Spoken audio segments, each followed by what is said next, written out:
Today, the American President Donald Trump has effectively declared war on the People's Republic of China. First and foremost, it's an economic war, something that has been widely discussed, with many saying that Trump would avoid this until the very last moment, and that all these stories about tariffs were just a kind of game of concessions and rollbacks. Now it seems that's not the case. January 30th will go down in history as the day of the announcement. The announcement of a full-scale economic confrontation with Beijing. So what exactly happened? Trump declared a state of emergency regarding Cuba. And you might ask, what does Cuba have to do with this? And what does China have to do with it? In fact, the correlation is quite straightforward. As for Cuba, the state of emergency allows Washington to impose tariffs on countries that supply oil to Cuba. Who supplies oil to Cuba?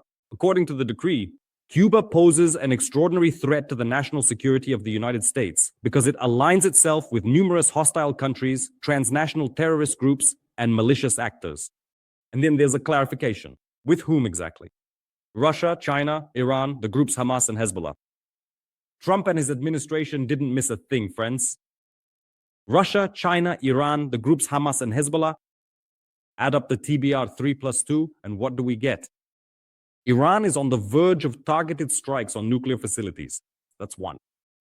Russia, which has to agree to certain things regarding Ukraine, the division of spheres of influence, and perhaps even get money for it. But Russia, which must not meddle in the Western Hemisphere, that's two for you. China, which can support Iran, and Iran, which is one of China's largest trading partners.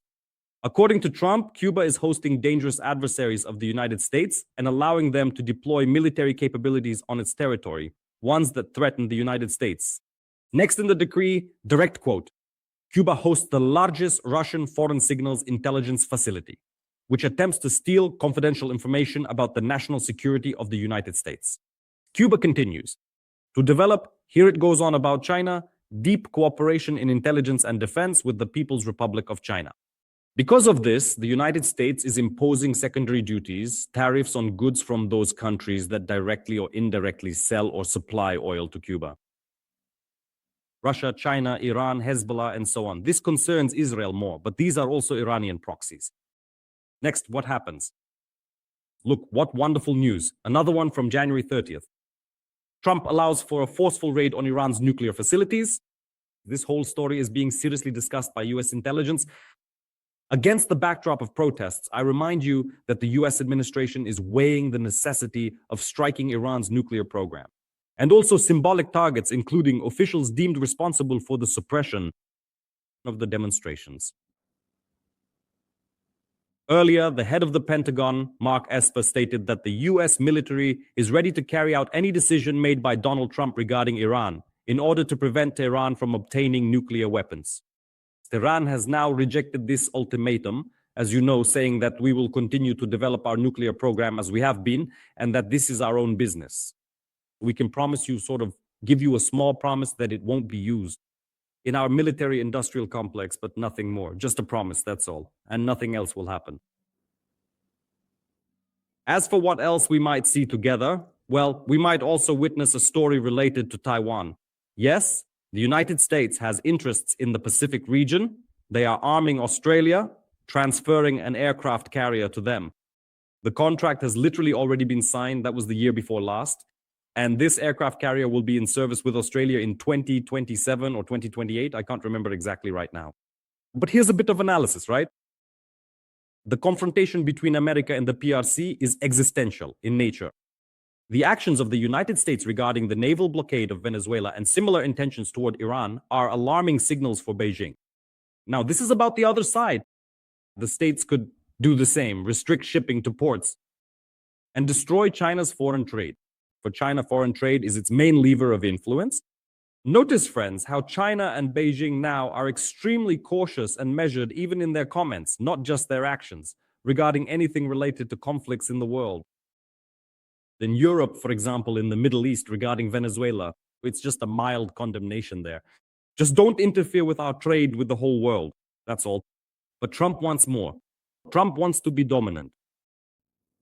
If there is large-scale support for Iran in the event of a US attack and Washington gets drawn into a long war, China could solve several important strategic tasks for itself if all this happens.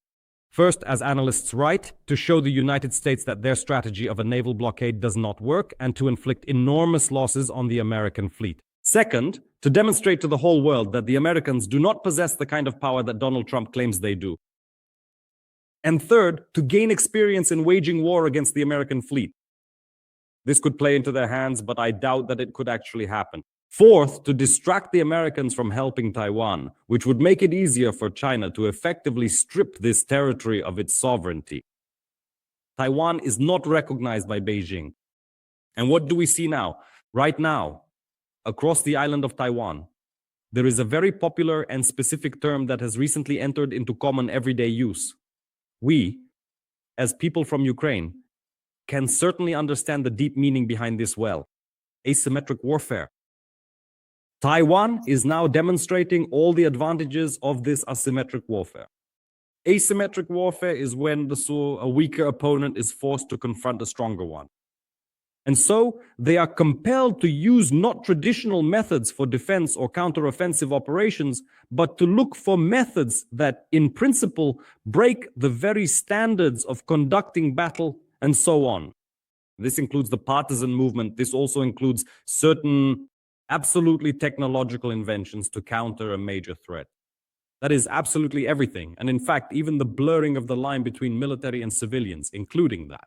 Everything that is currently being observed in Ukraine, these are asymmetric measures. Moreover, if we consider that the Second Army is fighting against the 20th Army of the world, Ukraine and the Russian Federation, then the Second Army is also using asymmetric methods of warfare. Attacks on energy infrastructure. This is an asymmetric method of waging war.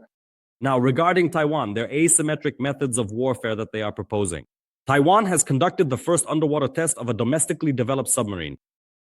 Taiwan has completed the first sea trial of its first domestically developed submarine, the Narwhal, near the southern port, Kaohsiung, which has become a key element in the island's defense strengthening program amid threats from China. This was reported by Reuters.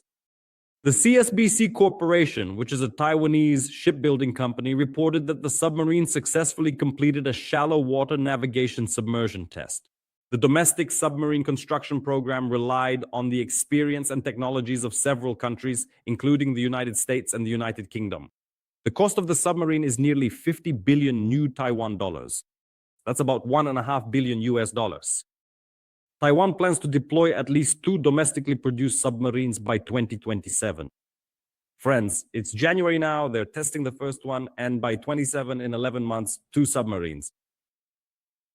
Ukraine, for example, has no submarines, yet it is standing up to the second largest army. So China, considered the third largest army, will be faced by 2 submarines from Taiwan. Taiwan could become for China what Ukraine is, and Iran, accordingly, going back a bit, could become for Trump what Ukraine is. Well, so to speak, in quotation marks. So, of course, there are threats. Because of the restrictions, Reuters reports this, on the international stage and due to pressure from the Chinese communists, Taiwan's program to build its own submarines has faced various difficulties and challenges from the very beginning up to now. And what preceded all these events? Taipei is actively implementing the concept of asymmetric warfare. I noted this using mobile and maneuverable systems such as submarines, drones, and missile launchers on vehicle chassis. This is supposed to help. This should help the island resist China's much larger army, which already has 3 aircraft carriers and an extensive submarine fleet. In the spring of 2025, Taiwan unveiled its first unmanned boat, the Endeavour Manta, which was created based on the model of Ukrainian naval drones that have been effectively used in the war against Russia. In November 2025, Taiwan's President Lai Ching-te announced the government's decision to increase the country's defense budget by $40 billion. This comes against the backdrop of an unprecedentedly growing military threat from China. The threat is indeed growing, and China is demonstrating this not only now to Taiwan by conducting large-scale exercises there, but also by simulating, as you know, last week. The Chinese military simulated something like an abduction, a decapitation of the regime, so-called. By analogy with the United States, they looked at and analyzed how Maduro was abducted and transported to the United States. They obviously want to do the same thing with the president of Taiwan. And this is a show of force. In addition to exercises there, in the South China Sea near the coast of Taiwan, China is massively sending warships to the Japanese islands because they claim them as their own. So the appetite when we talk about Putin's imperial ambitions that everything is ours, that everything must be returned. China has a similar story, which is starting to take root in the minds of the Communist Party leaders. And all of this actually looks very bad, especially since Japan is not Taiwan. What's going on with Japan? Here's the situation with Japan. This material states that over the past 5 years, the Chinese Coast Guard has already carried out 134 incursions into Japan's territorial waters near the Senkaku Islands, which Beijing claims as its own.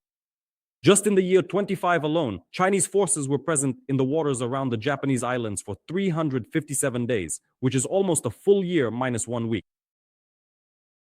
According to the released information, over the past 5 years, China has conducted 134 patrols near the Senkaku Islands in the East China Sea. Beijing disputes Japan's claim to the archipelago, calling it an inherent part of Chinese territory.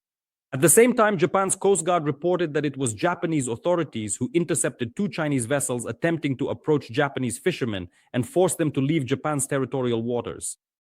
Relations between the two countries have become strained following a statement by Japanese Prime Minister Sane Takaichi. She warned that Tokyo may respond to any Chinese military action against Taiwan if it poses a threat to Japan's national security. That's how everything has become intertwined. Taiwan, China, Japan, and the aircraft carrier that will soon be in service with Australia. The Pacific Ocean. And now China can only hope for one thing. If Trump decides to strike Iran, and God forbid, why would he really? Trump himself is also wary that the United States could get bogged down in this campaign for more than 2 weeks.